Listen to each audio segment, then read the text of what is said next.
Vamos a ir a la palabra del Señor. La palabra del Señor en 2 Corintios capítulo 6 dice lo siguiente: no os unáis en yugo desigual con los incrédulos, porque ¿qué compañerismo tiene la justicia con la injusticia? ¿Y qué comunión la luz con las tinieblas? ¿Y qué concordia Cristo con Belial? ¿O qué parte el creyente con el incrédulo?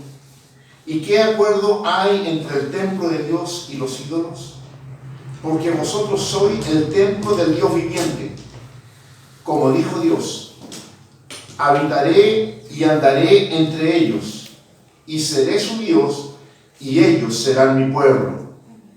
Por lo cual, salid de en medio de ellos, y apartaos, dice el Señor, y no toquéis lo inmundo, y yo os recibiré, y seré para vosotros por padre, y vosotros me seréis hijos e hijas, dice el Señor Todopoderoso. Así que, amados, puesto que tenemos tales promesas, limpiémonos de toda contaminación de carne y de espíritu, perfeccionando la santidad en el temor de Dios. Perfeccionando la santidad en el temor de Dios. Palabra del Señor que venga a bendecir nuestras vidas. Amén. Amén. Perfeccionando la santidad en el temor de Dios. No tan solamente llamados a ser santos, sino que llamados a perfeccionar esa santidad que está en nosotros. ¿Cuántos de aquí son santos? Amén. ¿Cuántos de allá son santos? Amén. ¿Sí? Yo espero que al final del mensaje usted lo crea, ¿cierto? Y lo afirme.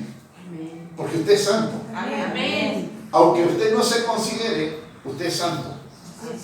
Porque santo es consagrado, apartado para Dios. Amén. Y Cristo pagó un precio por usted. Amén. Cristo lo apartó, lo consagró para la gloria de Dios. Usted no va en camino a muerte, usted va para el camino de vida eterna. Amén. Por eso está apartado. Usted no va para donde va todo el mundo, usted va en la dirección contraria, va en la dirección del reino de Dios. Amén. Amén. Amén. Entonces usted es santo. Amén. Gloria a Dios. Sí, Señor. Eso es lo que quería conseguir. Reflexionaba respecto a nuestra condición de iglesia y nuestra condición de comunión con el Señor. Nosotros tenemos, voy a decirlo de esta manera, una doble comunión con el Señor. Esta comunión que estamos aquí como iglesia, como cuerpo, pero hay una comunión que es personal con el Señor, que es individual, ¿cierto? Cuando todos venimos en santidad y nos reunimos en este lugar, ¿cierto? Vamos en la adoración al Señor, vamos en esa presencia del Señor, pero hay un tiempo que tiene que ser el nuestro, el íntimo, el solo con el Señor. Amén. Entonces, hay una doble comunión con el Señor, lo expreso de esa manera. Y lo que nosotros hagamos en lo individual viene a afectar a todo el cuerpo. ¿Sí? Y lo que nosotros hagamos como cuerpo viene a afectarnos individualmente. Yo espero que vayamos entendiendo esto. Reflexionaba esto en la semana, a razón de que hay noticias que nos están golpeando. Yo no sé qué le dice a usted el nombre Héctor Espinosa. ¿Le dice algo? No le dice nada. Pero ¿qué le dice el nombre del exdirector de la PDI? ¿Sí? Se da cuenta cómo nosotros, no teniendo un nombre reconocido por la gente, pero sí de que pertenecemos a una institución, a un organismo, en este caso a la iglesia. Este varón está siendo juzgado, ¿cierto? Por algunos desarreglos que hizo, lo digo de esa manera, y la institución está siendo dañada en toda su imagen. Ahí escuchaba un periodista que decía que la PDI era de las instituciones, era la única que estaba quedando con un margen de de credibilidad, y ahora se ha venido abajo. Escuchaba a un exfuncionario, a un comisario, que ha salido varias veces en la televisión, y él decía, estamos desarmados, decía. Estamos desarmados. Se nos vino todo abajo. Porque nuestra cabeza, el que era nuestra cabeza, cayó, y con él cae toda la imagen. Y respecto a esto,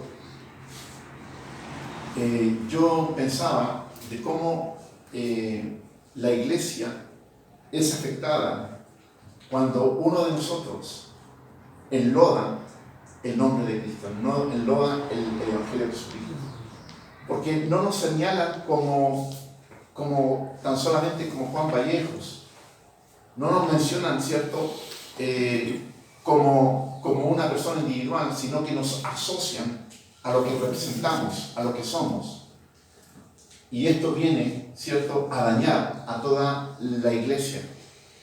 Y al reflexionar de esto, pensaba yo en cómo los hermanos de la iglesia primitiva se esforzaron por manifestar una iglesia naciente, pero una iglesia de acuerdo a lo que el Señor Jesucristo les había enseñado. Ellos eran el primer pancito salido del horno de lo que Jesús había hecho, de lo que Jesús había puesto en ellos. Era la iglesia naciente. Y eso nos lleva a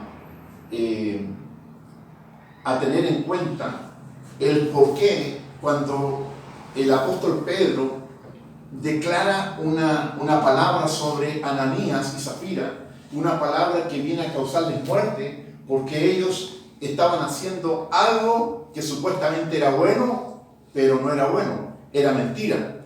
Y él les dice, ¿cómo ustedes se dejaron tentar por Satanás el diablo? Y esto nos habla de que Ananías y Zafira eran personas que pertenecían a la iglesia del Señor. Pero en algún momento ellos cayeron en la mentira, y esa mentira la llevaron a la iglesia. ¿Se recuerdan que ellos vendieron una heredad y llevaron la heredad, llevaron el precio de la heredad y la pusieron para la iglesia, pero suponiendo de que era toda la heredad? Y el apóstol le dice, si ustedes lo hubieran vendido y habrían entregado una parte, no había problema. Pero ¿por qué le mintieron? ¿Por qué mintieron al Espíritu Santo? ¿Por qué mintieron al Espíritu Santo? Luego, cuando nosotros vemos que la iglesia comienza a crecer, comienza a multiplicarse, dice la palabra del Señor que los apóstoles buscaron entre todos los cristianos, ¿cierto?, dentro de toda la iglesia, a 7 hombres que tuvieran buen testimonio, ¿cierto?, para que sirvieran, lo que conocemos los diáconos. Y una de las cosas que es importante en esto, dice que fueran hombres llenos del Espíritu Santo, de sabiduría y de buen testimonio. Y eso siempre me ha llamado la atención, porque uno podría decir, una persona llena del Espíritu Santo, está todo ok, el testimonio está asegurado. Y no es así. No es así. Una persona llena del Espíritu Santo no necesariamente es sabia. Porque dice, lleno de sabiduría, lleno del Espíritu Santo, sabiduría y buen testimonio.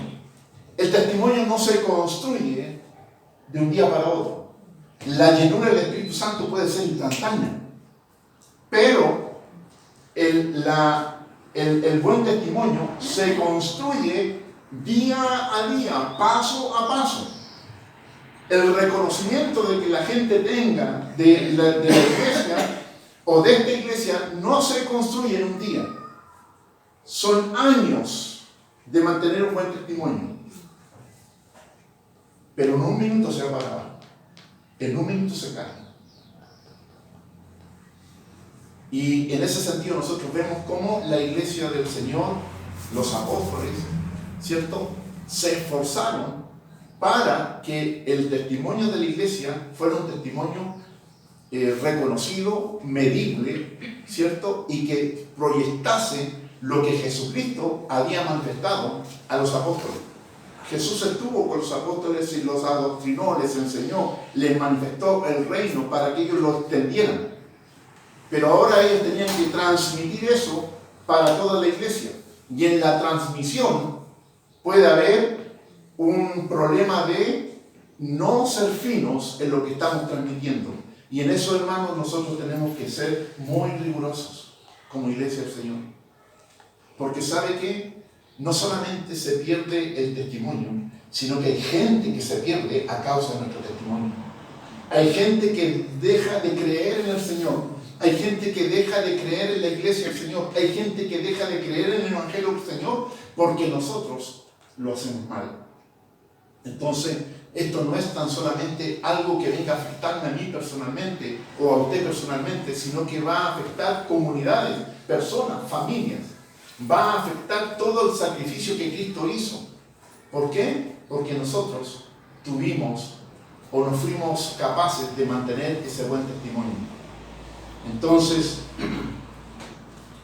el apóstol Pablo le escribe aquí a la iglesia de Corinto y le está invitando, ¿cierto?, a que observen cómo es su conducta de vida y cómo su conducta de vida es afectada en cuanto al relacionamiento.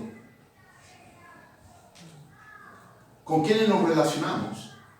Determina mucho cuál es nuestro comportamiento.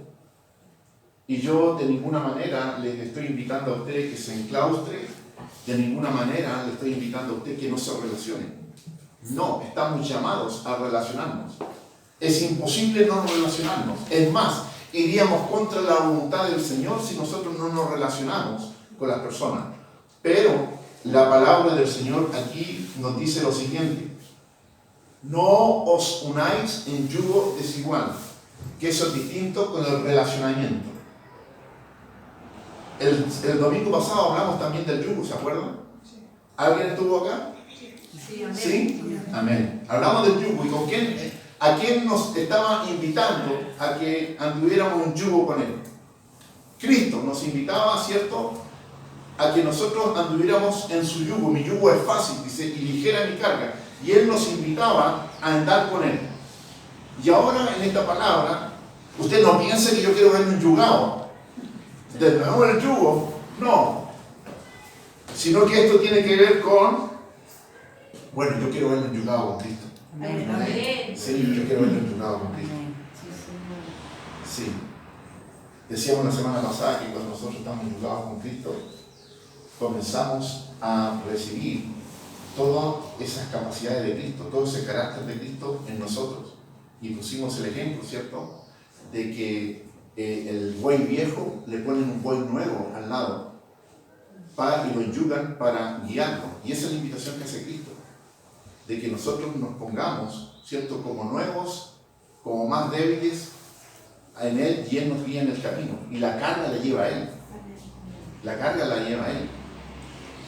Pero aquí nos dice, no os unáis en yugo desigual. Y esta palabra viene en razón a que en la antigüedad hay un texto bíblico, dice Deuteronomio 22:10. No ararás, dice, con buey y asno juntos. El buey es un animal limpio y el asno es un animal impuro. Y su paso, su tiro, su fuerza son desiguales. Entonces, en el libro de Deuteronomio, el llamamiento de la palabra les dice, no ararás con buey y asno juntos. Tú no puedes poner un buey al lado de un asno junto. No puedes poner un buey al lado de un caballo junto. No lo puedes poner porque tienen fuerza distinta, tienen porte distinto, tienen capacidades distintas. Entonces, esta palabra que el apóstol Pablo la está mencionando a la iglesia, le dice, no os unáis en yugo desigual. Hermano, no te unas con un burro.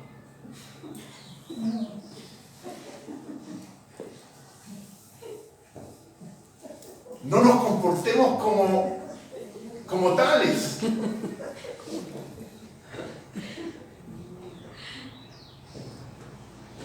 Tú eres un hijo, una hija de Dios. Amén. Amén. Y tú has sido llamado, has sido apartado, has sido consagrado Y el Señor ha dispuesto todo aquello para que nosotros vivamos vidas victoriosas. Y cuando nosotros hacemos yugo desigual, cuando nos comenzamos a unir con personas que no tienen el mismo sentir, ¿cierto? Hay cosas que la gente del mundo no las discierne y tú solamente las puedes discernir. ¿Por qué? Porque ahí dice la palabra, el apóstol Pablo dice que el hombre natural no puede discernir las cosas espirituales. No las puede discernir. El hombre espiritual, la mujer espiritual puede discernir las cosas espirituales, mas el natural no las discierne. Entonces, tú por mucho que te esfuerces, tú por mucho que quieras tener buenas intenciones, no hagas asociaciones con personas que no creen en lo que tú estás creyendo, que no tienen la fe que tú estás teniendo, porque ¿sabes qué? Van a ser un freno para ti. Van a impedir tu avance, van a impedir tu crecimiento, van a impedir tu desarrollo. Y quiero insistir en esto. Yo no le estoy diciendo de que usted no se relacione con las demás personas. Usted tiene que relacionarse con las demás personas, pero distinto es hacer un yugo con esas personas. ¿Se está entendiendo? Y esto primero es por amor al Señor. Por amor al Señor. ¿Cuál es el mandamiento que el Señor le dice, ¿cierto?, a aquel escriba que le pregunta al Señor, ¿cuál es el primer mandamiento? ¿Cuál es el más importante? Se la tiran al Señor Jesucristo para probarlo. ¿Y qué contesta el Señor Jesucristo? Amarás al Señor tu Dios con todo tu corazón, ¿cierto?, con toda tu alma y con todas tus fuerzas. Le dice, este es el principal mandamiento. Entonces, cuando nosotros decimos que amamos a Dios, ¿sí? ¿Cuántos aman a Dios? Amén. Gloria. Me acordé que mi hermano ve toda la grabación de los cultos con mi cuñada allá en Australia. Dentro, porque primero le encantan escuchar predicaciones en español. Y le gusta escuchar las predicaciones que su hermano le da, porque dice, tú no predicas como los gringos, dice, tú no predicas como estos australianos, tú predicas de distinta manera. No sé si será para bien o para mal, pero no cuento así. Dejémoslo para bien. Y él, entonces, y hace 2 semanas que comenzamos a reunirnos, ¿sí? Me dice, estaba ahí predicando distinto. Predicaba distinto. Se notaba que estabas con gente, me decía. Yo, sí, hay una retroalimentación con ustedes. Amén. Y porque yo le predicaba a esto, ¿no? Porque están aquí.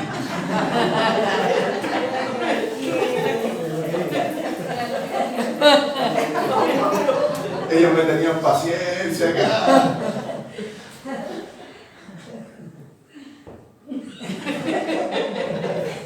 Se convirtieron no sé cuántas veces. Levantaron la mano. No. Fueron tiempos complicaditos, hermano. De verdad se lo digo. Predicar en este salón vacío o a veces predicar solamente frente a una pantalla. Hubo días que prediqué solo aquí en este lugar. ¿Sí? Pero el Señor estaba. Amén. ¿Y en qué estaba yo?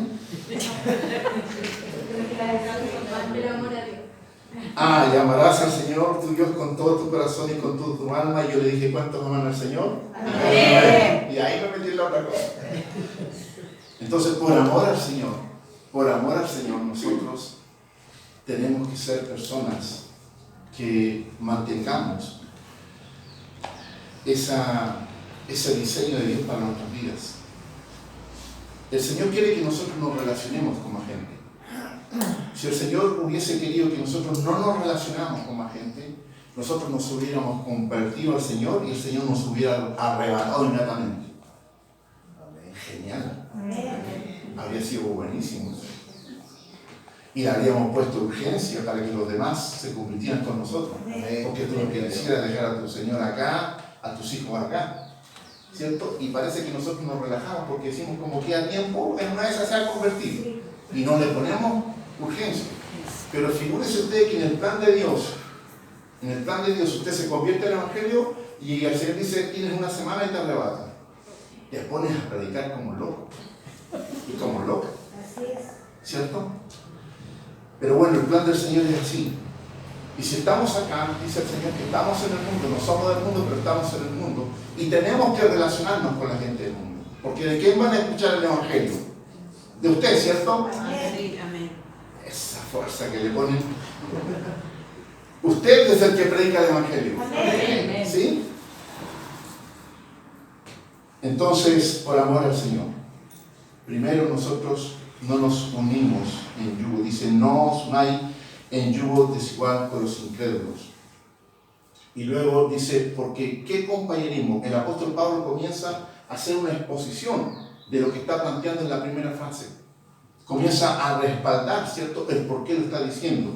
¿Por qué? Dice, porque ¿qué compañerismo tiene la justicia con la injusticia? ¿Y qué comunión la luz con las tinieblas? ¿Y qué concordia Cristo con Belial? ¿O qué parte el creyente con el incrédulo? ¿Y qué acuerdo hay entre el templo de Dios y los ídolos? Porque vosotros sois el templo del Dios viviente. El templo del Dios viviente. Dice la palabra que tú eres templo de Dios. Amén. Amén. Entonces, ¿cómo tú puedes, siendo el templo de Dios, qué habita en el templo de Dios? La presencia de Dios. Entonces, ¿cómo tú puedes ir con la presencia de Dios a hacer comunión, unidad con alguien que es incrédulo, alguien que tiene levantado un templo, pero no para Dios, sino para los ídolos? El apóstol está expresando las posibles relaciones que nosotros podamos tener en esta vida con más personas. Dice, ¿por qué? ¿Qué compañerismo tiene la justicia con la injusticia? ¿Sabe que yo en un momento de mi vida tuve que poner alto a algunas relaciones que tenía? Lo tuve que hacer. Cuando viene la revelación de la palabra a tu vida, tú tienes dos opciones. ¿Obedeces la palabra o sigues haciendo las cosas a tu cuenta? Y viene la palabra del Señor, te es revelada a tu vida, es revelada en mi vida, y yo tengo que tomar decisiones y tú tienes que tomar decisiones. Y en algún momento de mi vida yo tuve que tomar decisiones, porque me relacionaba con gente, y esa gente era, claramente, se oponía a lo que Dios me estaba transmitiendo. Entonces yo recibía palabra del Señor, recibía un rema del Señor para mi vida. Y resulta que al otro día yo estaba compartiendo con gente y esa gente estaba haciendo todo lo contrario a lo que Dios me decía que yo tenía que hacer. Por lo tanto, no había un desarrollo de esa palabra, una manifestación de esa palabra en mis acciones. Y comencé yo a ver cómo podía mejorar eso y fue imposible. Así que, ¿qué es lo que hice? Les prediqué el Evangelio a esa gente. Les prediqué el Evangelio. Y como no hubo cambio, yo tuve que salir de ahí, moverme de ahí. No era posible. Y fueron relaciones que tuve que cortar incluso para mi casa. Gente que no entró más a mi casa. No los invité, ya no fueron más de mi círculo. Amo a esa gente, estimo a esa gente. Pero yo no puedo permitir que alguien en mi casa, ni tan solamente en broma, hable en doble sentido o diga garabatos. No lo puedo. Porque el Señor me está llamando en santidad y todo lo que tiene que ver con mi casa tiene que vivir en santidad. Yo cuando estoy en una conversación con alguien y alguien está hablando garabatos, ¿qué hago yo? ¿Sigo ahí o me voy? Si alguien está hablando en doble sentido constante, ¿sigo ahí o me muevo? Me tengo que mover. Porque ¿a quién estoy amando más? ¿Amo al mundo o amo a Dios? Hermano, y esto te puede resultar doloroso, te puede resultar triste, pero en algún momento uno tiene que elegir. En algún momento uno tiene que elegir. ¿Por qué usamos mascarilla? ¿Por qué nos hemos puesto la inyección en la vacuna? Porque hay un virus que está ahí, ¿cierto? ¿Y qué hay del virus del pecado? ¿Cómo nos estamos cuidando de la contaminación del pecado? ¿Cómo nos estamos cuidando?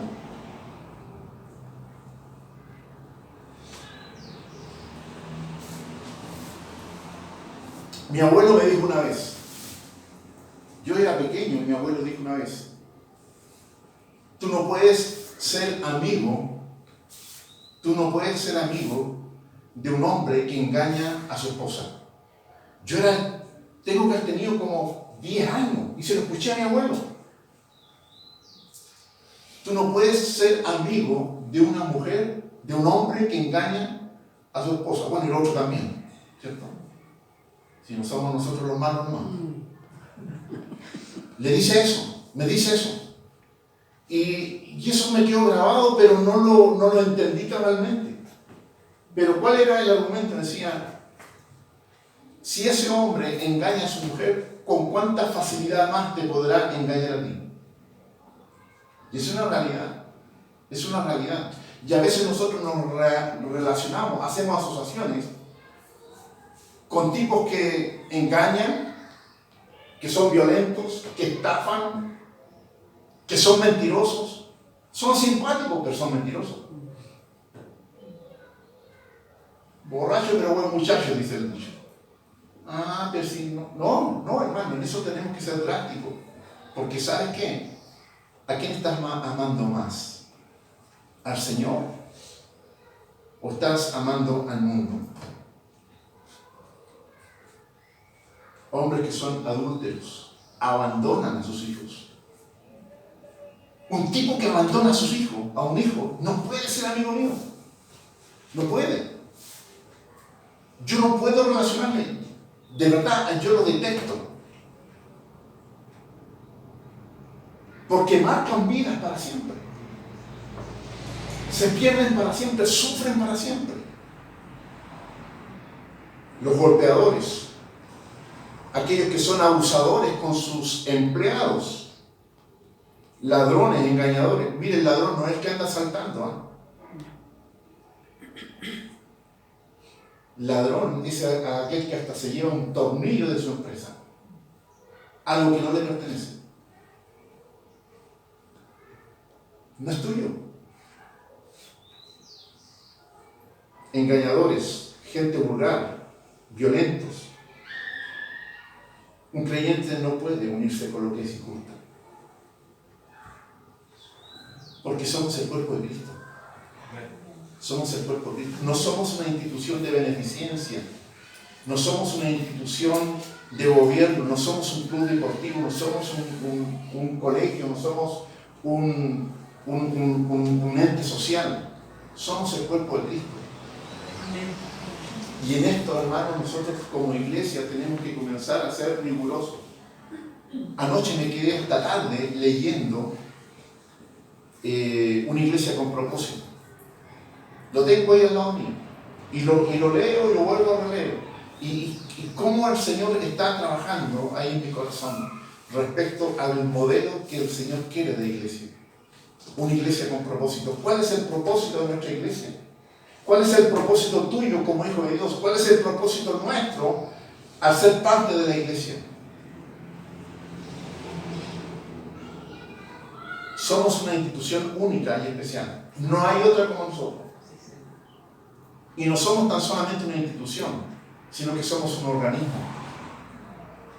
La diferencia entre una institución y un organismo es que un organismo es algo vivo, que se está moviendo, está en acción, se está multiplicando. ¿Qué comunión tiene la luz con las tinieblas?, pregunta el apóstol. No hay comunión de la luz con las tinieblas. Cuando la luz entra en un lugar, las tinieblas retroceden, desaparecen. Entonces, tú no puedes entrar a un lugar y hay así como una línea que están las tinieblas y la luz juntos. No están. No existe eso. Entonces, cuando el Señor habla de luz y tiniebla, de hijo de Dios y no hijo de Dios, está poniendo marcadamente la diferencia que hay entre ellos dos. Cuando el apóstol Pablo habla de esto, está en un contexto también de hablarle a los matrimonios. Pero él pone una observación antes que me olvide yo de este asunto, porque no vayamos a meter la pata con esto. Yo sé que hay esposos que pueden estar casados con una mujer incrédula, o una esposa que puede estar casada con un hombre incrédulo. El apóstol Pablo pone el énfasis: no se separen. Y lo repito acá: no se separen. No vayan a decir el pastor dijo esto y le pasa las maletas. No es eso. No es eso. Es más, dice que la mujer es santificada por el esposo creyente. Es santificada. Pero eso es historia para otra ocasión.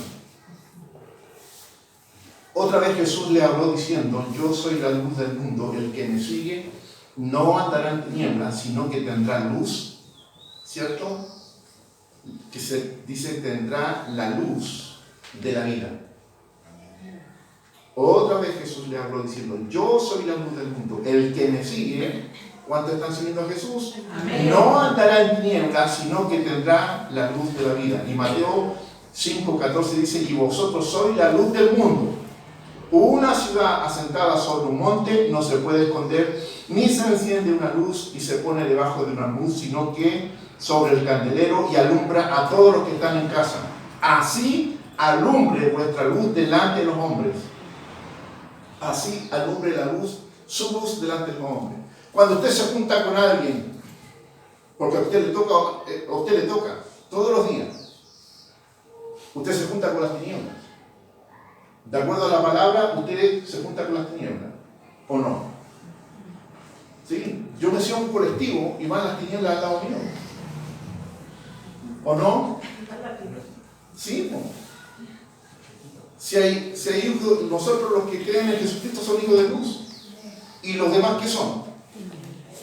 Hermano, si eso es verdad, el espíritu que está en ti es el Espíritu Santo. ¿Y qué hay en el espíritu de esa persona? La otra. Si tú vas a los textos bíblicos, te estoy hablando de la realidad, de la palabra. Entonces dice: así alumbre vuestra luz delante de las tinieblas. Así alumbre vuestra luz delante de los hombres, dice, para que vean vuestras buenas obras y glorifiquen a vuestro Padre que está en los cielos. Amén. Entonces yo me pregunto: cuando tú vas a un lugar, ¿tú alumbras el lugar o tu luz se apaga? Porque hay tinieblas o hay luz. Y tú, cuando estás reunido con gente, ¿qué es lo que prima en ese lugar? ¿Qué es lo que se manifiesta en ese lugar? Yo no sé si me está entendiendo esto, pero nosotros estamos llamados a prevalecer. Nosotros estamos llamados a ser influencia para los demás y que no los demás influyan sobre nosotros. Entonces, si tú eres luz, tú tienes que iluminar al otro. Y no que la tiniebla del otro te venga a menguar tu luz.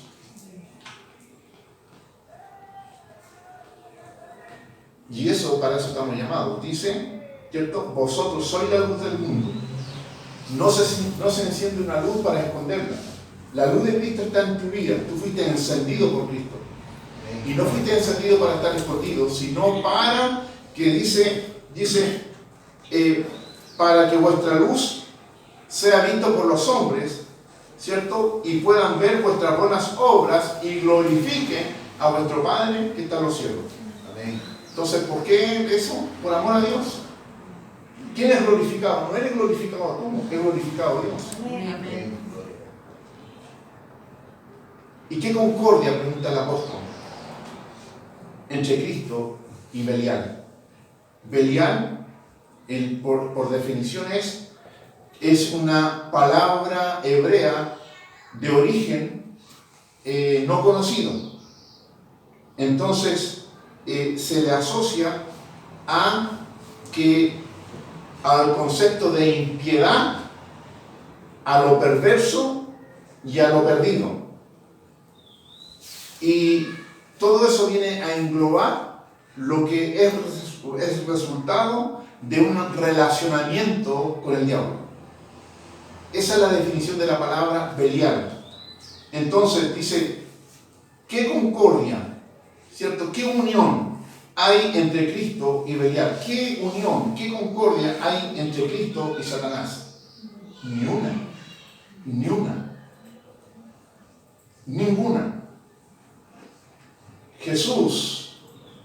vino a dar vida. El diablo vino a quitar la vida. Él es el engañador. Jesús dijo, yo soy el camino, la verdad. El diablo es un mentiroso. No lo digo yo, lo dice la palabra del Señor. Primero de Juan capítulo 3, verso 8 dice, el que practica el pecado es del diablo. El que practica el pecado es del diablo, porque el diablo peca desde el principio. Para esto apareció el Hijo de Dios, para deshacer las obras del diablo. ¿Cuántos de nosotros, estabas ahí esclavo del diablo, hacían las obras del diablo, y viene Cristo a mi vida a deshacer las obras del diablo? Y eso lo hizo en mí y eso lo hace en ti. A deshacer las obras del diablo. Pero el que practica el pecado, ¿qué es lo que es practicar el pecado? ¿Todos pecamos o no? ¿Sí? Todos pecamos. Erramos el blanco. Pero el que practica el pecado es otra cosa. El que practica el pecado, el que conscientemente lo hace. Para ser bueno para la pelota, ¿qué tienes que hacer tú? Practicar. Para ser buen lector de la Biblia, ¿qué tienes que hacer tú? Practicar la lectura. ¿Cierto? Hay algunos que practican el pecado, lo practican. Y como están en el periodo de la gracia, van y se arrodillan ante el Señor y piden perdón, pero después vuelven a lo mismo.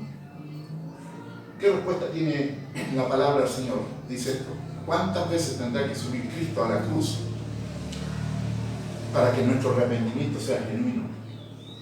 Cada vez que pecamos voluntariamente, medidamente, conscientemente, estamos declarando que la sangre de Cristo derramada en la cruz es inmunda. La estamos invalidando, dice la palabra del Señor. Los que practican el pecado. El que practica el pecado, dice, es del diablo. Porque el diablo peca desde el principio. Para esto apareció el Hijo de Dios, para deshacer las obras del diablo. Y termino con esto. Dice el Señor: habitaré y andaré entre ellos, y seré su Dios, y ellos serán mi pueblo. Dios no puede habitar en medio del pecado. Dios habita en medio de la santidad. En medio de la santidad. Entonces, cuando al principio hablaba yo de que nuestro relacionamiento es en dos sentidos, o de dos formas, nos tenemos a comunión con el Señor: en lo privado y aquí en lo público, como iglesia. Y la palabra nos está hablando que nosotros tenemos que relacionarnos con Dios y no relacionarnos con el mundo. Porque cuando nosotros apartamos la práctica del pecado, la traemos al cuerpo de Cristo. La traemos al cuerpo de Cristo. Y hermanos, y eso afecta a la iglesia del Señor. La afecta, la daña, la retrasa, la retarda. No avanza. Habitaré y andaré entre ellos, dice, y seré su Dios, y ellos serán mi pueblo. Por lo cual, salid del medio de ellos. ¿Qué está diciendo? Salid del medio del mundo, salid del medio de la contaminación, salid del medio de aquellos que viven en el pecado. Y apartados, dice el Señor, y no toquéis lo inmundo, y yo os recibiré, y seré para vosotros padre por padre, y vosotros me seréis hijos e hijas, dice el Señor Todopoderoso. Salid del medio de ellos y apartaos, y no toquéis lo inmundo. Mis hermanos, hay una palabra que es clara para nosotros. La iglesia tiene una tarea que es trascendental en este tiempo.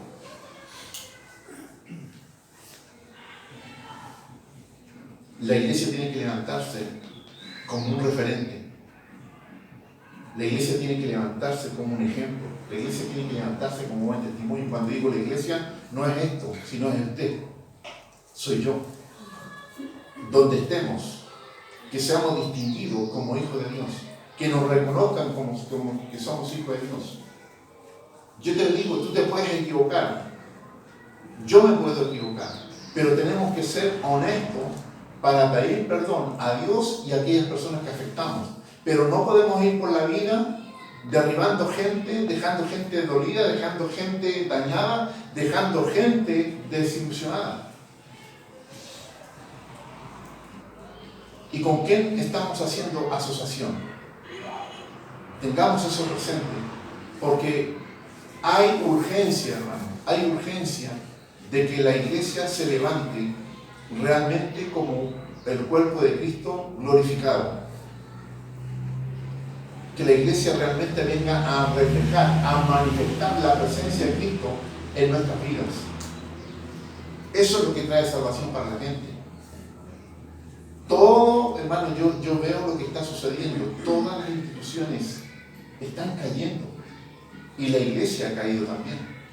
La iglesia en su concepto general, su nombre ha caído también. Mal evaluada, muy mal evaluada. Pero somos nosotros los que somos agentes de cambio. Y la gente necesita tener referente. ¿A quiénes están imitando los niños? ¿A quiénes están imitando los jóvenes? ¿A quiénes? ¿A quiénes quieren pertenecer? ¿Dónde quieren pertenecer? ¿A quién quieren seguir? Y la iglesia tiene mucho que decir en esto. Así que, amados, puesto que tenemos tales promesas, limpiémonos de toda contaminación de carne y de espíritu, perfeccionando la santidad en el temor de Dios. ¿Cuántos santos hay acá? Amén. Bueno, tiene que perfeccionarse. Tiene que perfeccionarse.